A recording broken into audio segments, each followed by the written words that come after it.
Hello friends, I hope you are doing great. Welcome back to the Justice Junction. In this video, I am going to continue series of question answer of Indian Contract Act, जो कि mostly legal competitive exams में पूछे जाते हैं. It's kind of revision before any type of competitive exam. Start करते हैं. पहला question है, Does a mistake of both parties about the subject matter render an agreement void? Answer: Yes, a mistake of both parties about the subject matters renders an agreement void. अगर किसी subject matter पे दोनों parties की mistake होती हैं तो वो agreement void होता है. Next question is, are all legal contracts are void and are all void contracts necessarily illegal? Answer is yes. All illegal contracts are void, but not all void contracts are necessarily illegal. सारे illegal contracts void होते हैं, लेकिन जरूरी नहीं है कि सारे contracts जो कि वॉइड हैं वो इलीगल भी हों. Next question is, what is the stipulation for increased interest from the date of default known as? The answer is, a stipulation for the increased interest from the date of default is known as a penalty. इसको penalty बोलेंगे. Next question is a contract of indemnity considered a contingent contract? Yes, a contract of indemnity is considered a contingent contract. Contract of indemnity को हम contingent contract कह सकते हैं. अगला question है, what is the term of bailor in a pledge? Answer is, the bailor in a pledge is known as the paner. इसको हम paner बोलेंगे. Next question is, under which section of the law are wagering agreements deal with? Answer: Wagering agreements are dealt with under section 30 of Indian Contract Act. Wagering agreement deal करते हैं section 30 से. Next question is, can the contract made by A to deliver the goods on a certain day on payment of rupees 5,000 be enforced against A's representative if A dies before that day? Answer is no, the contract cannot be enforced against A's representative if A dies before the specified day. अगर A promise करता है goods को deliver करने की for payment of 5,000 rupees on a specified day और A मर जाता है एक दिन पहले, तो ये contract A के representative के द्वारा enforce नहीं करवाया जाएगा. Next question is, are wagering agreements enforceable by law? Answer: no. Wagering agreements are void and not enforceable by law. Wagering agreement void होते हैं, ये law के द्वारा enforce नहीं कराए जाते. Next question is, are wagering agreements considered void? And what about the collateral transaction related to them? Wagering agreements are void, but collateral transaction related to them will be valid. Collateral transactions जो इसके साथ relate करेंगी वो valid होंगी. Next question is, in which section of the law are ambiguous and uncertain agreements defined? Under section 29, ambiguous and uncertain agreements are defined. अगला question है, is the agreement where A agrees to sell 1,000 mounts of rice to B at a price to be fixed by C valid? Yes, the agreement is valid. A और B के बीच में agreement होता है cell करने का 1,000 maunds of rice, जिसका price C के द्वारा फिक्स किया गया. क्या ये एग्रीमेंट वैलिड होगा? Yes, this is valid agreement. Next question is a promise to pay a time barred debt enforceable? क्या ये एनफोर्सिएबल होगा? No, a promise to pay a time barred debt is not enforceable.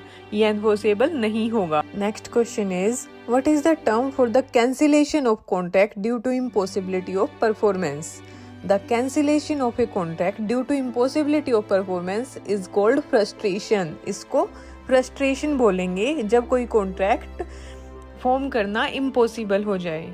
Next question is, in India, on what basis is the doctrine of impossibility of performance that renders a contract void established? The doctrine of impossibility of performance rendering a contract void in India. It is based on the supervening impossibility or illegality. Next question is, if A and B contract to marry each other and A goes mad before the fixed date, What is the status of that contract? The contract becomes void. ये contract void हो जाएगा अगर A शादी की तारीख से पहले पागल हो जाता है, तो ये void होगा. Next question is, when does a contract become impossible to perform? A contract becomes impossible to perform if the subject matter of the contract was destroyed at the time of a contract.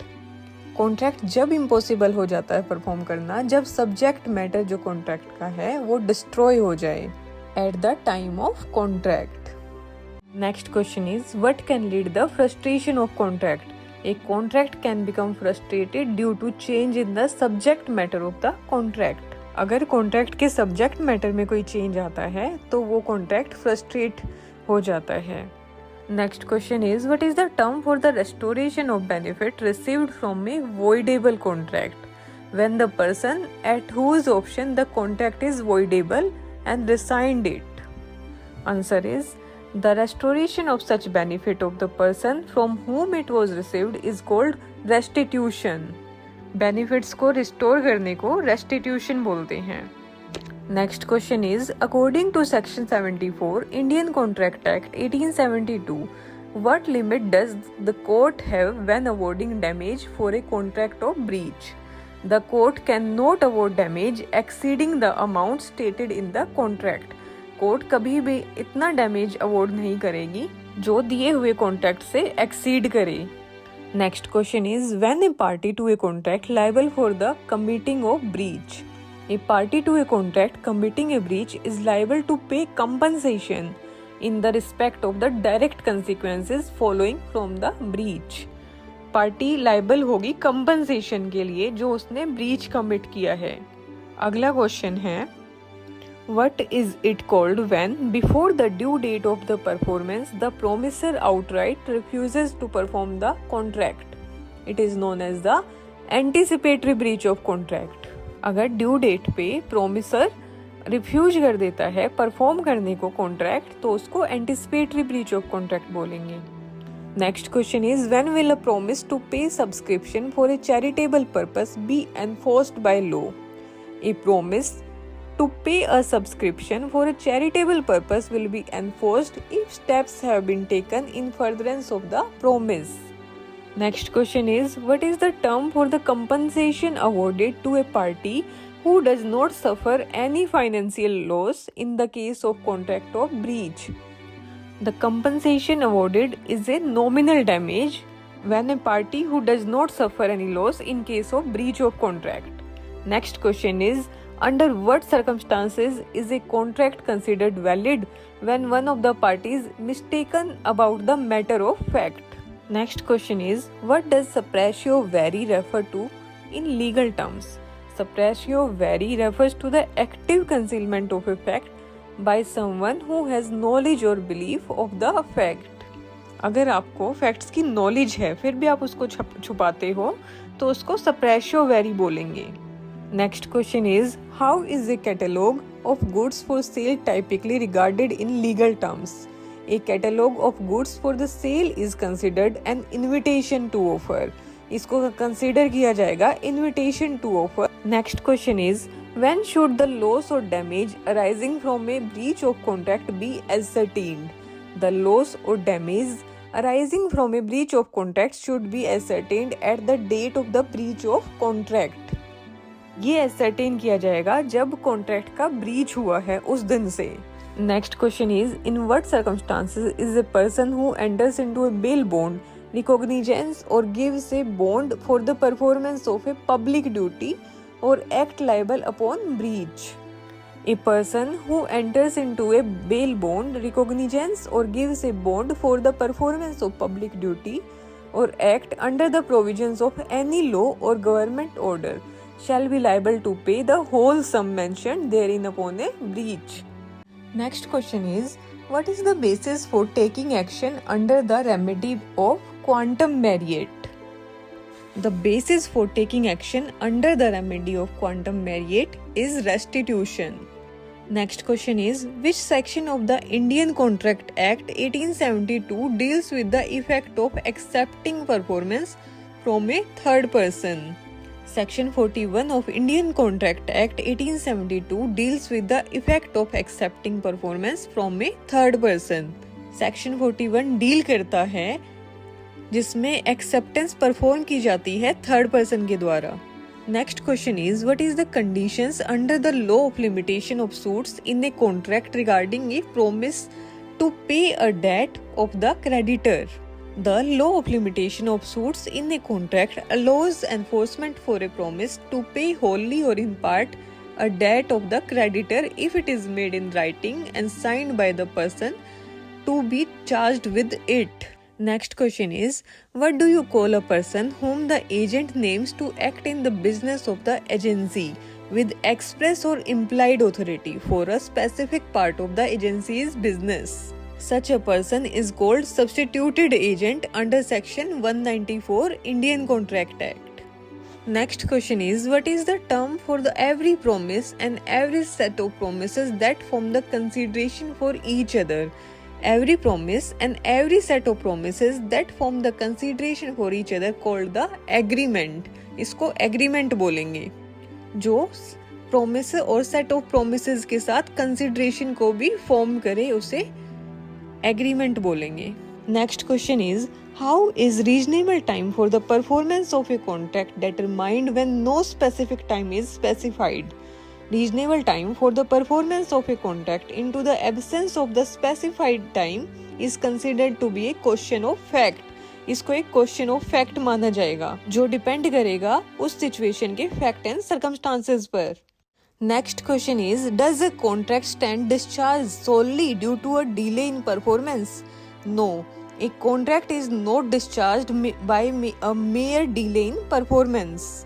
A contract does not stand discharged by a mere delay in performance. Next question is, in which legal case was the foundation of the doctrine of privity of contract established? The foundation of the doctrine of privity of contract was laid down in the case of Dunlop Pharmatic Tire Company Ltd versus Selfridge & Company 1915. Next question is, how can the judicial basis of quasi-contractual obligation be explained? The judicial basis of quasi-contractual obligation can be explained by the theory of unjust enrichment.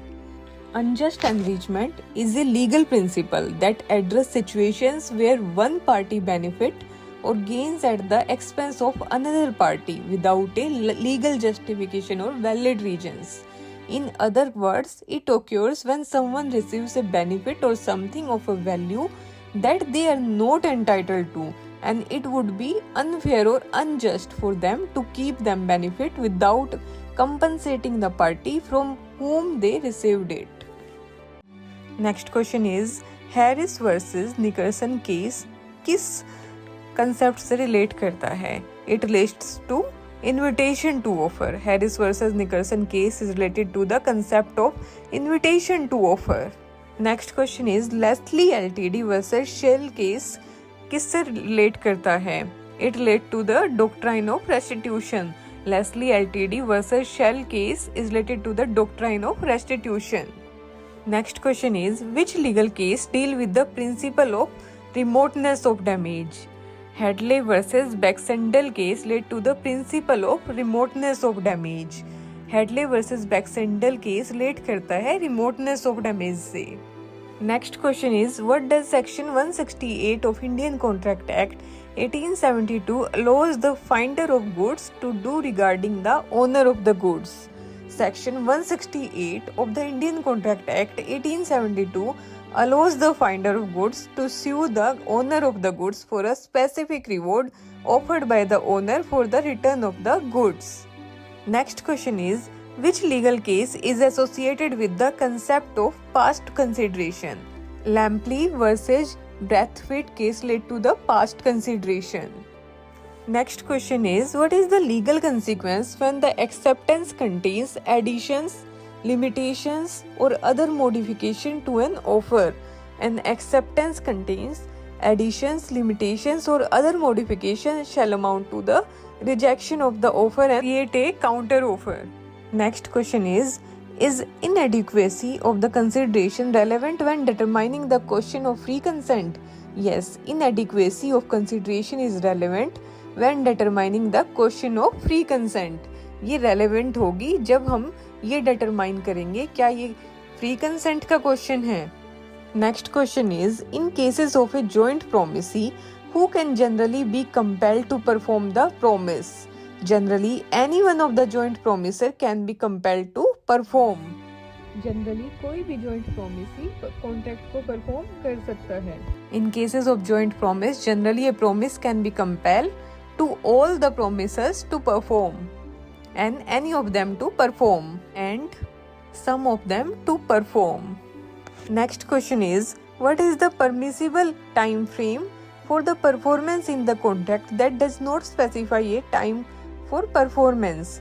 In a contract that does not specify a time for performance, the promiser can perform the contract within the reasonable time. Promiser को contract को perform करना पड़ेगा reasonable time के अंदर. That's it for today. If you like my video, then give me a comment in comment box. Stay tuned. See you in next video. If you not subscribe my channel till then, please like, subscribe and share. Goodbye.